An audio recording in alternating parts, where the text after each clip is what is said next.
Cara Jitu berdamai dengan masa lalu. Penyesalan selalu membawa pengaruh buruk. Sebenarnya penyesalan adalah hal yang lumrah yang dirasakan seseorang. Namun jika kita terlalu lama terjebak dalam penyesalan itu, akan menjadi masalah besar dan bisa membuat lo tidak berkembang dan mengganggu kesehatan mental lo. Ada beberapa faktor yang membuat seseorang trauma.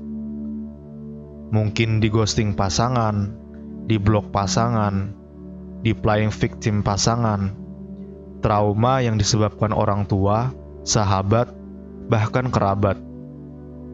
Trauma yang sampai sekarang bisa datang secara tiba-tiba. Mungkin lo tiba-tiba galau, tiba-tiba nangis, tiba-tiba merasa nggak berguna. Itu semua benar-benar bahaya kalau lo tidak mengatasinya dengan benar. Dalam video ini, semoga gua bisa membantu lo untuk mengatasi dan mengobati luka lo di masa lalu, dan bisa lebih siap untuk membuka lembaran kehidupan baru lo. Yang pertama, gua minta lo fokus kepada pengalaman terburuk lo di masa lalu. Bayangkan, jika lo diberikan mesin waktu, apa yang akan lo katakan pada diri lo di masa lalu? Ya, itu dia, biar hal itu tidak terulang. Gue yakin lo pasti punya jawaban tepatnya. Yang kedua, sadari lo itu kuat. Buktinya lo sampai sekarang masih bisa survive, fokus sama kelebihan lo, dan fokus untuk mensyukuri kelebihan yang lo punya. Terkadang lo lebih fokus ke kekurangan, padahal lo tuh sebenarnya punya kelebihan. Bersyukur. Coba deh inget-inget nikmat apa aja yang diberikan Tuhan ke lo. Dengan begitu, bisa membuat lo menjadi lebih kuat dan lebih bersyukur. Yang ketiga, jangan terjebak di kata andai. Andai dulu gua gak gitu, andai gua dulu begini. Udah stop. Jadilah sosok yang kuat dan maafkan diri lo di masa lalu. Masa lalu gak bisa lo ubah, namun masa depan lo bisa diubah, bisa diperbaiki. Terus lo pikirkan bagaimana cara untuk mengubah hal-hal itu menjadi kondisi yang lebih baik. Yang keempat, terbiasa dengan rasa sakit.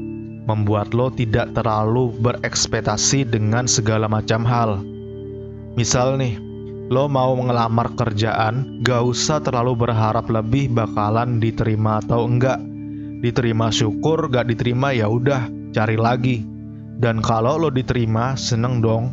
Dan kalau tahu gak diterima, ya udah be aja. Soalnya lo udah gak naruh harapan lebih juga kan. Ini gue lakuin dalam kehidupan gue. Gue udah siap-siap sakit dan gak terlalu berharap lebih, dan ini membuat gue nyaman dalam menjalani hidup. Karena berharap lebih, tahu-taunya gak sesuai ekspektasi, bakalan sakit dong, ya gak sih? Ya dong. Semakin lo terbiasa sama rasa sakit, semakin mudah juga lo menerima hal tersebut. Lagian rasa sakit itu selalu ada dan datang, jadi kita siap-siap aja biar kalau datang nggak terlalu sakit. Lagian itu juga udah menjadi bagian dari hidup lo. Gak deh, hidup gue juga. Lebih tepatnya hidup kita. Kayak gue bikin YouTube, gue gak berharap lebih kalau sukses di YouTube. Kalau sukses syukur, kalau enggak ya udah, anggap aja gue berbagi dan emang hobi gue nulis dan bikin konten. Gue udah siap-siap sakit sih, jadi kalau nggak sesuai ya udah be aja. Ini semua membuat lo kuat dan bisa berdamai dengan masa lalu lo itu. Ingat, rasa sakit itu selalu ada. Tugas kita siap-siap apa yang harus kita lakukan untuk mengatasi hal tersebut. Yang kelima, saat pikiran masa lalu terburuk lo itu muncul, sadari, oke, ini mulai muncul lagi. Jangan tiduran atau ngelamun. Saat pikiran masa lalu itu muncul, paksa tubuh lo berdiri, lakukan kegiatan positif, ayo masak, ayo bersih-bersih, ayo belajar, ayo cari teman ngobrol, cari teman-teman lo, ayo mabar. Cara agar bisa mengatasi itu semua, lo harus gerak. Dan jangan terlalu membiarkan pikiran itu masuk terlalu dalam.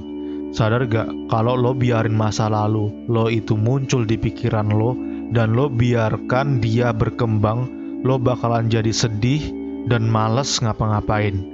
Cari kegiatan positif yang membuat lo bisa berkembang. Terkadang dengan kesibukan yang padat bisa membuat lo gak sempet mikirin masa lalu.